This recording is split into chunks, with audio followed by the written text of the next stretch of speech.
প্রথম নাম্বার যে একজন ফেরেশতা আসবে তার নাম হাদিসে পাওয়া যায় হযরত রুম্মান আলাইহিস সালাম। ওই ফেরেশতা মাইয়াতের কাছে এসে বলবে, বান্দা যদি মেয়ে ছেলে হয় তাহলে বলবে, ওগো বান্দে তাড়াতাড়ি তোমার ভালো মন্দ যা করেছে জীবনে সব তুমি লিখাও, তোমার আমল নামাখানা লিখো। খাদিজা কাঁদতে কাঁদতে বলল, হুজুর আপনার মুখে শুনেছি ওই ফেরেশতা যখন মাইয়াতকে বলবে, মাইয়াত ডাক দিয়ে বলবে, ওগো আল্লাহর ফেরেশতা শুনে নাও, আমি লিখতে পারবো না, আমার কাছে কলম নাই, আমার কাছে কাগজ নাই। বিশ্বনবী বলেন, ওগো খাদিজা আমি বলেছি সেইগুলো তোমার মনে আছে? বলে হ্যাঁ।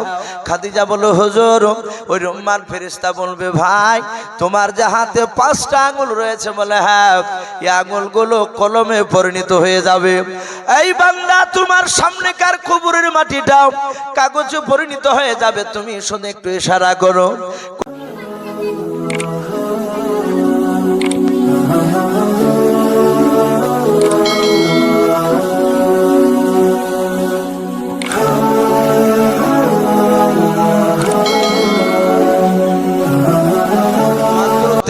বছর, এই 63 বছরের জিন্দেগির মধ্যে বিশ্বনবী আমার মৃত্যুর আগে বিশ্বনবীর জীবনীতে পাওয়া যায় রাসূল 13 দিন বাবজি আপনার মাথা যন্ত্রণায় কাতর হয়ে বিছানা করতে হয়ে পড়েছিলেন।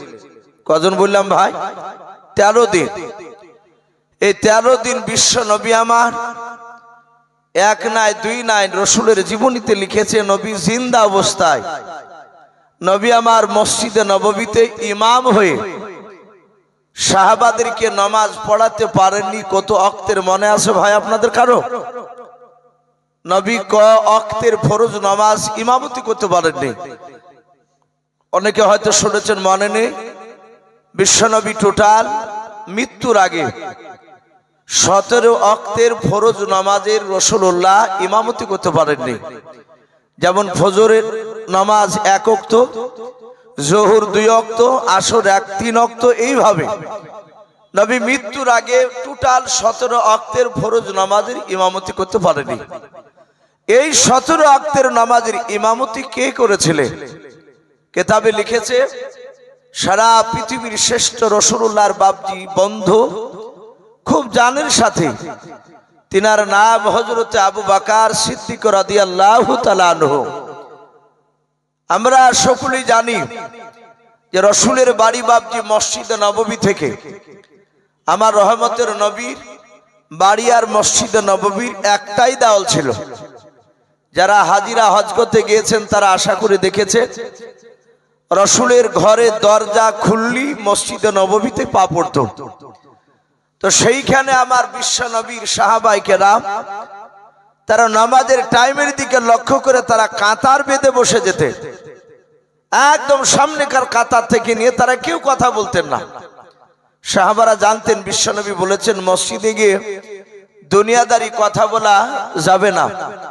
আজ আমাদের প্রায় মসজিদে বাবজি একটা স্বভাব দেখতে পাওয়া যাচ্ছে কিছু মানুষের, এবং যারা মুড়ল মাতাব্বর বেশি দেখা যাচ্ছে, অনেক ইমামকেও দেখতে পাওয়া যাচ্ছে। মসজিদে বাবজি আজান হলে জোহরে 1টায়, 1:30টায় কিংবা 25-এ জামাত হবে।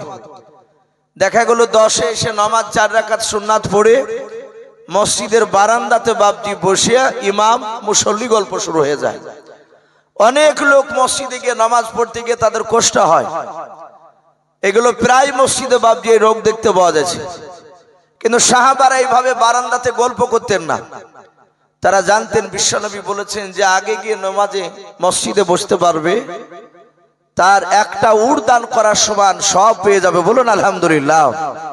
এ নেকি নেওয়ার জন্য বাবজি প্রতিটা সাহাবারা ছুটে গিয়ে বসতে। সাহাবায়ে কেরাম সকলেই বসে আছেন, রাসূলুল্লাহর বন্ধু আবু বকর বসে আছে। সাহাবারা লক্ষ্য করছেন যে এই টাইমে নামাজ পড়ান আসরের, কিন্তু রাসূল কেন আসেন না? জামাতের যে টাইম সেটা বাবজি পার হতে চলেছে।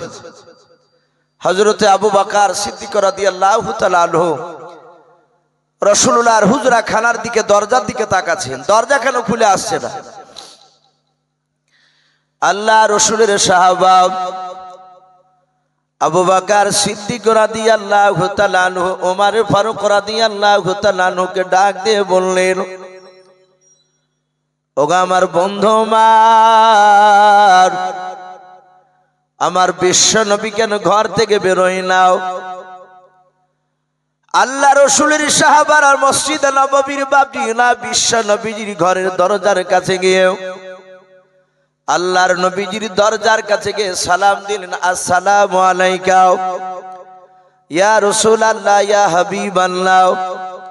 আল্লাহর নবীজি সালামের বাবজি উত্তর আস্তে করে দিলেন। আল্লাহর নবী বলেন, ওরে সাহাবা, তোমরা সবাই মিলে ঘরের ভিতরে প্রবেশ করো। আল্লাহর নবীজির বিবিগণকে বাবজি আড়ালে যেতে বলেন, পর্দায় চলে গেলেন। আমার বিশ্ব নবীজির বন্ধু আবু বকর ডাক দিয়ে বলেন, রাসূল, আসরের নামাজের টাইম পার হতে চললো, হুজুর আপনি কেন নামাজ পড়াতে যাচ্ছেন না বলেন? আল্লাহর নবী বলেন, আবু বকর, আমার মাথার যন্ত্রণা বেশি হয়েছে রে আবু বকর, আমি এখন জামাতে নামাজ পড়াতে পারবো না। হযরত উসমান গনি রাদিয়াল্লাহু তাআলা আনহু ডাক দিয়ে বলেন, হুজুর আপনি যেতে পারবেন না? বলেন না। আমার আবু বকর ওমর বলছেন, আমি আবু বকরের চেহারার দিকে দেখলাম, আবু বকর সিদ্দিক রাদিয়াল্লাহু তাআলা আনহুর দুই চোখের কোনা দিয়ে পানি ঝরতেছে। আমার আবু বকর বিশ্বনবীর সবচেয়ে দামি সাহাবা। আবু বকর বুঝতে পেরেছেন আল্লাহর নবী বলেছেন আমি আসরের নামাজের ইমামতি করতে পারবো না। হযরত আবু বকর হাউমা করে কান্না করতে লাগলেন। ওমর ডাক দিয়ে বলছেন, আবু বকর তুমি কেন কান্না করেছো বলো? আবু বকর বলেন, ভাই ওমর, আমার মনে হয় বিশ্ব নবী আর কোনোদিন ইমাম হতে পারবেন না। আবু বকর বুঝতে পেরেছেন আল্লাহর নবীজির সাহাবা। ওমর ডাক দিয়ে বলেন, হুজুর কে ইমামতি করবে, একটু ইমামের নামটা বলে দাও। নবী আমার বিছানায় শুয়ে শুয়ে আল্লাহর নবী বলেন, আবু বকর আসরের নামাজের ইমামতি করবে। হযরত ওমর বিশ্ব নবীর কাছে হাত দুখানা জোড় করে বলেন, হুজুর বেয়াদবি হলে মাফ করবেন। ও নবীজি দেখেছি হযরত আবু বকরের দিলটা খুবই নরম। ওগো নবী আমার, আবু বকর যদি ইমাম হয়ে দাঁড়িয়ে যায় সিজদায় গিয়ে হয়তো বেহুশ হয়ে যেতে পারে। অন্যান্য সাহাবা রাসূলের বাপজি আপন জামাই হযরত আলী মুর্তজা রাদিয়াল্লাহু তাআলা আনহু আস্তি করে বলেন, হুজুর আপনি দয়া করে আবু বকরকে হুকুম না দিয়ে আপনি হযরত ওমরকে অনুমতি দেন। বিশ্বনবী বলেন, না আলী, আজকে আসর নামাজের ইমামতি হযরতে আবু বকরই করবেন। এভাবে রাসূল তিনবার বললেন। আবু বকর নামাজ পড়ালেন। আমার বিশ্বনবী রহমতের নবী দরুদ নবী আমার কিতাবে লিখেছে, এক না দুই না, বিশ্বনবী ঠিক ইন্তেকাল করা 3 দিন আগে নবী দুনিয়ার বুক থেকে বিদায় নিয়ে চলে যাবে। হাজার হাজার সাহাবায়ে কেরাম সকলে রাসূলকে গোল করে ঘেরাও করে নিয়ে বসে আছে। আমার দরুদি নবী বিশ্বনবী ডাক দিয়ে বলেন, আলী আর ওমর দুজনেই তোমরা দাঁড়িয়ে যাও। হযরত আলী মুর্তজা রাদিয়াল্লাহু তাআলা আনহু, হযরত ওমর ফারুক রাদিয়াল্লাহু তাআলা আনহু তিনিও দাঁড়িয়ে গেলেন। রাসূলের বাম পাশে বসা ছিলেন। দাঁড়িয়ে নবীজির হাতখানা ধরে বলছেন, ফেদা কাবি অম্মি ইয়া রাসূলুল্লাহ, ওগো নবী আপনার পদতলে আমার পিতামাতা বিসর্জন হোক। বলুন, এই যে আমি এখানে আপনার সামনে দাঁড়িয়ে, আপনি কেন আমাকে দাঁড়াতে বলেন একটু বলুন। আমার বিশ্ব নবী বলেন, ওমর আমি মনে হয় পৃথিবীর বুকে বেশি দিন বেঁচে থাকবো না। ওরে ওমর, আমার শরীরে যে জামাটা আজকে দেখতে পাচ্ছ? বলে, হ্যাঁ। আল্লাহ রাসূল যে জামাটা বাপজি ব্যবহার করতে, আমরা অনেকে এখানে ওলামায়ে কেরাম আছি জানি, অনেকে জেনারেল শিক্ষিত ভাই হাদিস হয়তো যারা পড়াশোনা করেন তারাও জানে, নবী যে জামাটা ব্যবহার করতেন বেশিরভাগ সেই জামাটা ছিল গোল জামা, ফাড়া নয়, গোল জামা। ওটাকে বাপজি জুব্বা বলা হয়। কিন্তু বর্তমান এক শ্রেণীর বাপজি আলেম, আমি নাম করব না, আপনাদের এলাকাতেও বাপজি আসে, তারা বেশিরভাগ পাথর সাপড়ি যাওয়ার বাপজি তারা সমর্থ করে। তারাও বলে যে আমরা জুব্বা পরি, রাসূলুল্লাহ জুব্বা পরতো, কিন্তু তাদের জুব্বাগুলো দেখে একটু আলাদা মনে হয়, গোল, কিন্তু বাপজি দেখা যাবে লাভ ছাপানো থাকে, হয় পিঠে না হলে বাপজি হাতে।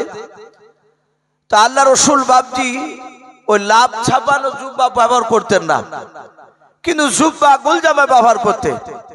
হ্যাঁ, তাই বলে কি ফাড়া জামা কাটা জামা জায়েজ নাই? নবী কাটা জামাও মাঝে মাঝে পড়তেন, কিন্তু বেশিরভাগ রাসূলুল্লাহ গোল জামা ব্যবহার করতেন। তো নবী বলেন, উমর, আমি ইন্তেকাল করার পরে আজকে যে জুব্বাটা জামাটা আমার দেখতে পাচ্ছ শরীরে, এই জুব্বাটা আমার ইন্তেকাল করার পর তোমার কাছে আমানত স্বরূপ রাখবা। বলুন আলহামদুলিল্লাহ। হযরত ওমর ফারুক রাদিয়াল্লাহু তাআলা আনহু তিনি বিরাট আনন্দিত যে আমার বিশ্ব নবীজির জুব্বা আমি পেয়েছি। সাহাবারা রাসূলুল্লাহর পা থেকে মাথা পর্যন্ত তারা নিজ চোখে দেখেছিলেন। হাদিসে এসেছে নবীর পা থেকে মাথা পর্যন্ত গোটা শরীরখানা বরকতময় ছিল। বলুন আলহামদুলিল্লাহ। সাহাবারা বলেন, আমরা রাসূলুল্লাহকে দেখতাম নবীজি শরীর থেকে ঘাম বের হতো, তো মুখ তার দানা ঝরতো, তাই মনে হতো। সাহাবারা অনেক সময় শিশিতে আপনার ভরে রাখতো ঘামকে, আতরের মতো বাপজি ব্যবহার করত। আল্লাহ রসুলের এত বরকত গোটা শরীরখানা। সাহাবারা বলছেন, এক যুগ ধরে ময়দানে গিয়েছে, আমাদের চামড়ার মুশকে পানি নেই। নবীকে বললাম, হুজুর ওই মরুভূমির ময়দানে কোথাও পানি পেলাম না। বিশ্ব নবী বলেন, পানি পেলে না? বলে না। বলে তোমাদের কষ্ট হচ্ছে বুঝি? বলে হুজুর আমাদের খুব কষ্ট হচ্ছে, আমরা চরম পিপাসিত অবস্থায় আছি।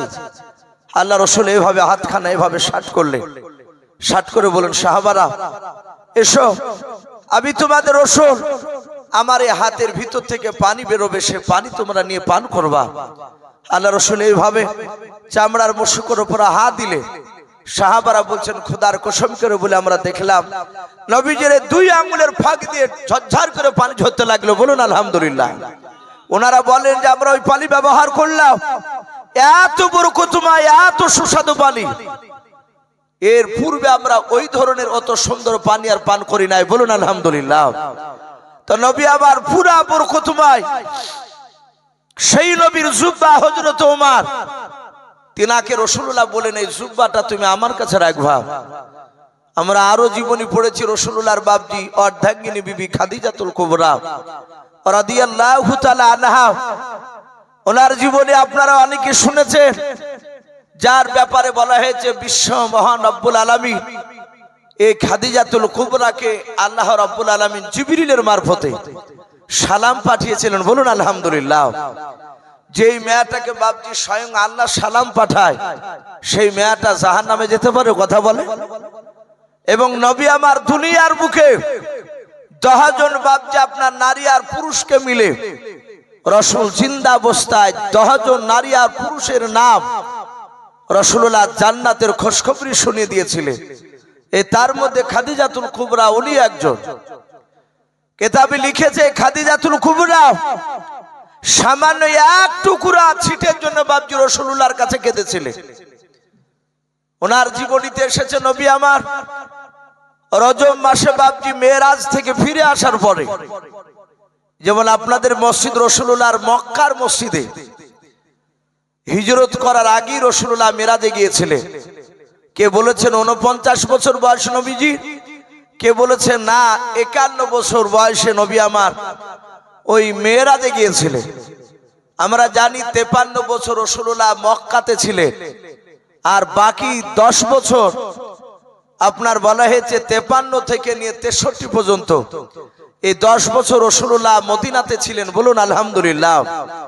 তাহলে এখানে বাপজি ওনার বয়স অনুযায়ী বুঝতে পারা যাচ্ছে মেরাজের ঘটনা মদিনাতে নয়, মক্কাতে থাকতেই ঘটেছিল।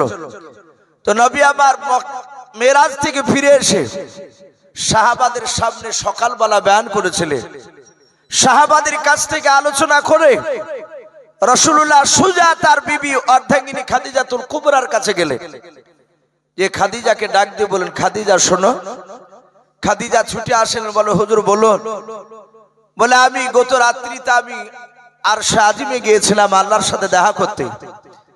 আমি ওখানে যাওয়ার পর আমি জান্নাত জাহান্নাম সব দেখে এসেছি। ওগো খাদিজাতুল কুবরা, আমি জাহান্নামীকে দেখলাম পুরুষের তুলনামূলক বেশি নারীরা জাহান্নামের আগুনে তাদেরকে শাস্তি দেওয়া হচ্ছে। তারা অনেক আযাবে গ্রেফতার হয়ে আছে। হে আমার খাদিজা, তুমি ভেবো না যে আমার স্বামী পয়গম্বর রাসূল বলে হয়তো কবরে আমার কোনো আযাব হবে না। রাসূলুল্লাহ তার বিবি খাদিজাকে কথা বলছে, ওগো খাদিজা, তুমি সাবধান হয়ে যেও। কবর খুব কঠিন ভয়ঙ্কর জায়গা। কবর যে পাশ করতে পারবে সে সব জায়গা পাশ করে যাবে, আর কবর যে পাশ করতে পারবে না সে সব জায়গায় ফেল হয়ে যাবে। আমার বিশ্বনবী শুধু এতটুকু কথা খাদিজাকে বললেন। নবী আমার ওখান থেকে বলে আবার মসজিদে গিয়েছে। আর ওই সময় খাদিজাতুল কুবরা রাদিয়াল্লাহু তাআলা আনহা ঘর থেকে বাপজি বেরিয়ে উঠোনের উপর বসে, খাদিজা হঠাৎ করে বাপজি চুপচাপ বসে থেকে কিছুক্ষণ পর তিনি হাউমা করে চিৎকার করে কেঁদে উঠলেন। আল্লাহ রাসূলের কলিজার টুকরা বিটি মা ফাতেমাতুজ জোহরা রাদিয়াল্লাহু তাআলা আনহা, তিনি ঘরে ছিলেন। রাসূলুল্লাহর বিবি খাদিজাতুল কুবরা কান্নার আওয়াজ ফাতেমাতুজ জোহরা শুনতে পেয়ে ঘর থেকে বাপজি সোজা বেরিয়ে এসে মার কাছে ছুটে আসে। দেখলেন মা খাদিজাতুল কুবরা রাদিয়াল্লাহু তাআলা আনহা কান্না করতে করতে বাবা একেবারে ওঠনে বাপজি মাটিতে লুটে পড়ল। হযরতে ফাতেমাতুজ জোহরা রাদিয়াল্লাহু তাআলা আনহা বিশ্ব নবীজির বাপজি আপনার কলিজার টুকরা বিটে ছুটে এসে বলে, মা তোমার কি হলো? তুমি কাঁদতে কাঁদতে কেন মাটিতে লুটে পড়লে বলো? আল্লাহর নবীর বিটি বলেন, আমি কয়েকবার মা বলে ডাকলাম, দেখলাম আমার মার গলার আওয়াজটা বাপজি নিস্তব্ধ হয়ে গেল, একেবারে বন্ধ হয়ে গেল, আর কোনো সাড়া শব্দ নাই। আল্লাহর নবীর বিটি বলেন, আমি মার মুখের দিকে তাকে দেখলাম, মুখ দিয়ে বাপজি আপনার ফেফড়া উঠতে লাগলো। একেবারে যায় যা অবস্থায় মনে হয় আমার মা আর পৃথিবীর বুকে বেঁচে থাকবে না। আল্লাহর নবীজির দরদি নবী জনাবে মুহাম্মদ রাসূলুল্লাহ সাল্লাল্লাহু তাআলা আলাইহি ওয়াসাল্লামের বেটি ফাতেমা সোজা মার কাছ থেকে বাপজি দৌড়ে মসজিদে চলে গেলেন। ফাতেমা জানতেন কলমার দাঁত না দিতে গেলে আমার আব্বা অযথা কোনো বাজার বাপজি বসে আড্ডা ঠকতেন না, মসজিদে বাপজি বেশি বেশি করে সময় কাটাতেন। আল্লাহ রাসূলের বিটি সোজা মসজিদে আসার পর আল্লাহর নবীর বিটি বাপজি মসজিদে বাপজি দরজায় পা দিয়েও উনি সালাম দিলেন এবং মসজিদের দরজায় ঢোকার যে আমরা অনেকে দোয়া জানি, আল্লাহুম্মা ফতাহনি আবওয়াবা রাহমাতিকা বলে বাপজি ডান পাটা নিয়ে প্রবেশ করে বাবা মসজিদের দরজা থেকে নিজের আব্বাকে ডেকে বলেন, ওগো আব্বা তাড়াতাড়ি আপনি নামাজটা সমাপ্ত করুন। আল্লাহর নবীজির বাপজি কানে ফাতেমাতুজ জোহরার কান্নার আওয়াজ চলে গিয়েছে। আল্লাহর দরদি নবী আমার তাড়াতাড়ি বাপজি ডান দিকে বাম দিকে সালাম ফিরলেন। আমার বিশ্ব নবী ডান দিকে বাম দিকে সালাম ফিরার পর হযরত ফাতেমাকে ডাক দিয়ে বলে, ফাতেমা রে কি ব্যাপার, তুমি আমাকে ডাকলে কেন বলো? বলে, আব্বা আমার মনে হয় এখন আর মা বেঁচে নাই, আপনি তাড়াতাড়ি চলুন। আমি মাকে দেখলাম আগিনাতে কান্না করতে করতে উঠোনে কান্না করতে করতে মা বেহুশে মাটিতে পড়ে গিয়েছে গো আব্বা। আমি কয়েকবার মা মা করে ডাকলাম, মা আমার ডাকে সাড়া দেয় না। আল্লাহর নবী দরদি নবী আমার সোজা দৌড়ে চলে গেলেন। যাওয়ার পর বিশ্ব নবীজি ঠান্ডা পানি নিয়ে এসে বরকতের হাত দিয়ে খাদিজার চেহারাতে ছিটা মারলেন। খাদিজার ঘুমটা নয় বাপজি জ্ঞান থেকে যখন আপনার জ্ঞান ফিরল, যখন আপনার হোশ ফিরল খাদিজার, আল্লাহর নবী বলেন, খাদিজা তোমার কি হয়েছে তুমি তাড়াতাড়ি বলো। খাদিজাতুল কুবরা রাদিয়াল্লাহু তাআলা আনহা ডাক দিয়ে বলছেন, ওগো প্রাণের স্বামী আমার কিছু হয় নাই। আল্লাহর নবী বলেন, খাদিজা তুমি কান্না করো না, তাড়াতাড়ি বলো তোমার কি হয়েছে বলো। হযরতে খাদিজা বিশ্ব নবীর হাত দুখানা জোড়ে ধরে আল্লাহর নবীর কাছে বাপজি আরো হাওমা করে কেঁদে উঠলেন। আল্লাহর নবী বলেন, খাদিজা তুমি কান্না করো না, আমি পয়গম্বর রাসূল চলে এসেছে। বলো বলো খাদিজা তোমার কি হয়েছে, কেন কাঁদতে কাঁদতে বেহুশ হয়েছিল বলো। খাদিজাতুল কুবরা রাদিয়াল্লাহু তাআলা আনহা ডাক দিয়ে বলছেন নবী ওই কবরে চিন্তা করতে করতে আমি বেহুশ হয়ে গিয়েছিলাম। আল্লাহর নবী বলেন খাদিজা কেন তুমি চিন্তা করেছিলে তাড়াতাড়ি বলো। খাদিজা ডাক দিয়ে বলো হুজুর আমার আপনার আগে যদি ইন্তেকাল হয়ে যায় কি করবেন আপনি বলেন। আমার বিশ্ব নবী বলেন ওরে খাদিজা শুনে নাও আমার আগে যে তোমার ইন্তেকাল হবে এটা আমি জানি না, আমি বলতে পারবো না। ওরে খাদিজা তোমার আগে আমারও ইন্তেকাল হয়ে যেতে পারে।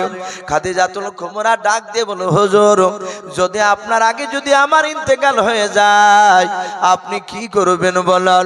আল্লাহর নবীজি বলেন খাদিজা অন্য অন্য মেয়েদেরকে যেভাবে দাফন করা হয় খাদিজা ওইভাবে তোমাকেও দাফন করে দেব। আল্লাহ রাসূলের বিবি ডাক দিয়ে খাদিজা বলে রাসূল আপনার জীবদ্দশায় আমার কিছু হয়ে গেলে আপনি ছুটে এসে আমার পাশে দাঁড়াল। ওগো আল্লাহর নবী যে আপনার আগে যদি আমার ইন্তেকাল হয়ে যায় আপনি যে আমাকে দাফন করবেন বলে। হ্যাঁ নবী গো কবরের আপনার মুখ থেকে শুনেছে। আল্লাহর নবীকে ডাক দিয়ে খাদিজা বলো হুজুর আপনি বলেছেন মানুষকে কবরে দাফন করার উপর প্রথম নাম্বার যে একজন ফেরেশতা আসবে তার নাম হাদিসে পাওয়া যায় হযরত রুম্মান আলাইহিস সালাম।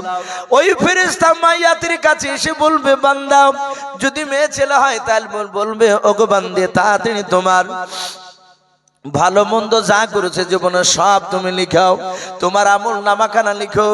খাদিজা কানতে কানতে বলল হুজুর আপনার মুখে শুনেছি ওই ফেরেশতা যখন মাইয়াতকে বলবে মাইয়াত ডাক দিয়ে বলবে ওগো আল্লাহর ফেরেশতা শুনে নাও আমি লিখতে পারবো না, আমার কাছে কলম নাই, আমার কাছে কাগজ নাই। বিশ্বনবী বলেন ওগো খাদিজা আমি বলেছি সেইগুলো তোমার মনে আছে বলে। হ্যাঁ খাদিজা বলল হুজুর ওই রুম্মান ফেরেশতা বলবে ভাই তোমার যে হাতে 5টা আঙ্গুল রয়েছে বলে। হ্যাঁ এই আঙ্গুলগুলো কলমে পরিণত হয়ে যাবে। এই বান্দা তোমার সামনেকার কবরের মাটিটাও কাগজে পরিণত হয়ে যাবে, তুমি শুধু একটু ইশারা করো কয়েক সেকেন্ডের মধ্যে তার ভালো মতো জীবনের সব বাবজিগুলো লেখা হয়ে যাবে। রুম্মান ফেরেশতা ছোট্ট একটা কাঠ আকারে গলায় ঝুলে দিয়া চলে যাবে। খাদিজা ডাক দিয়ে বলো হুজুর তারপরে শুনেছি মানুষ মাটি দিয়ে আড়াই দাও, কোন মুফাসসিরিন কেরাম লিখেছেন 40 ধাপ মাটি দিয়ে মানুষ যখন কবর থেকে বাড়ি দিকে রওনা নিয়ে নেয় ওই সময় নবী বলেছেন দুটো ফেরেশতা আসবে। একজন ফেরেশতার নাম হযরতে মুনকার আলাইহিস সালাম, দ্বিতীয় ফেরেশতার নাম নাকির আলাইহিস সালাম। এরা দুজনে আসার পর 3টা প্রশ্ন করবে। ওগো আল্লাহর নবী আপনার বিবি খাদিজার কাছে যদি ওই 3টা প্রশ্ন করা হয় ফেরেশতা এসে যদি প্রশ্ন করে আপনার বিবি খাদিজা যদি উত্তর দিতে না পারে নবী ওই ফেরেশতারা চিনতে পারবে না আমি বিশ্ব নবীর অর্ধাঙ্গিনী বিবি খাদিজা। ও নবী ওরা চিনতে না পারলে জাহান্নামের দরজা খুলে দিয়ে চলে যাবে। নবী গো জাহান্নামের আগুন আমি সহ্য করতে পারবো না, তাই কবরের দিকে চিন্তা করতে করতে আমি বেহুশ হয়ে গিয়েছিলাম। বিশ্ব নবী বলেন খাদিজা আমি দেখেছি তুমি যে আমাকে ভালোবাসো, খোদার কসমি করে বলি কোন ফেরেশতা তোমার সাথে বেয়াদবি করবে না, বলুন সুবহানাল্লাহ। খাদিজা কান্না বন্ধ করো, কিন্তু খাদিজা কান্না বন্ধ করে নাই। লাস্টে খাদিজা কয়েকটা শর্ত লাগিয়েছিল রাসূলুল্লাহকে, তার মধ্যে থেকে 1 নম্বর শর্ত বলেছিল হুজুর আমার ইন্তেকাল করার পর আপনি গোসল দেওয়ার পর কাফন পরাবে। বলে হ্যাঁ, বলে নবী কাফন পরানোর পরে রাসূল আপনার ব্যবহার করা পাঞ্জাবির 1 টুকরা ছিট কিংবা যেই চাদরটা আপনি ব্যবহার করেন সেই চাদরের 1 টুকরা চাদর ছিট কেটে আপনি আমার কাফনের ভিতর ভরে দেবেন। ভাইরা আমার বাবা জীবনেরা আমার বলার উদ্দেশ্যে হযরতে খাদিজার সামনে 1 টুকরা চেয়েছিলেন আর আমার বিশ্ব নবীজি বাপজি ডাক দিয়ে হযরতে ওমরকে বলছেন ওমর আমার এই গোটা শরীরের পাঞ্জাবিটা তোমার কাছে রাখবা।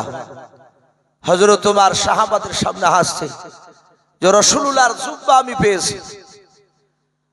আমার বিশ্ব নবী আবার ডাক দিয়ে বলেন ওমর জুব্বাটা তোমার কাছে আমি রাখতে বললাম, কিন্তু এই জুব্বাটা ওমর তুমি ব্যবহার করতে পারবা না। বলে হুজুর কি করব? বলে আমার ইন্তেকাল করার পরে মদিনার বাহির থেকে একটা আল্লাহর বান্দা আসবে, সে আমার কবর জিয়ারত করে কাঁদবে, সেই ব্যক্তির নাম হবে ওয়াইস করুনি রহমাতুল্লাহ আলাইহি। ওই ব্যক্তির খোঁজ পেলে আমার জুব্বাটা তোমার কাছে যে আমানত স্বরূপ থাকবে, এই জুব্বাটা ওয়াইস করুনিকে বলবা সে যেন ব্যবহার করে। বলুন আলহামদুলিল্লাহ। আমার বিশ্ব নবী বলেন, ওমর ওয়াইস করুনির কাছে একটু দোয়া নিবা। আমরা জানি ওয়াইস করুনি আর উমর ফারুক বাবজি এক নয়। ওয়াইস করুনি উনি একজন আল্লাহর ওলি ছিলেন। রাসূলুল্লাহকে চামড়া চোখে বাস্তবে তিনি দেখেন নাই, কিন্তু উনার জীবনীতে এসেছে নবীজির জীবদ্দশায় ওয়াইস করুনি বেঁচে ছিলেন। তাহলে ওয়াইস করুনি বাবজি রাসূলুল্লাহর সাহাবার উমরের কাছ থেকে জুব্বা পাচ্ছে কেন? উলামায়ে কেরাম লিখেছেন ওয়াইস করুনি তার বাপ মার খিদমত করার কারণে আল্লাহ তার মাকাম মর্যাদা এত উঁচু করে দিয়েছে যে রাসূলুল্লাহর জুব্বার ইশারা পেয়েছে। বলুন আলহামদুলিল্লাহ। এত বাপ মাকে খিদমত করেছিলেন। আজ তো খিদমত করাতে আস্তে আস্তে বাপজি সন্তানের পক্ষে বাপের জন্য একেবারে হারামের কাছাকাছি হয়ে যাচ্ছে। অনেক যারা টাকা পয়সাওয়ালা লোক তারা তো বাপ মার খিদমত থেকে একেবারে বঞ্চিত হয়ে যাচ্ছে। কিছু মনে করবেন না, টাকা হয়ে গেলি বলছে আর গ্রামে থাকলে ছেলে মেয়ে মানুষ করা যাবে না বলে শহরে চলে যাচ্ছে বাজারে। আর বাজারে যখন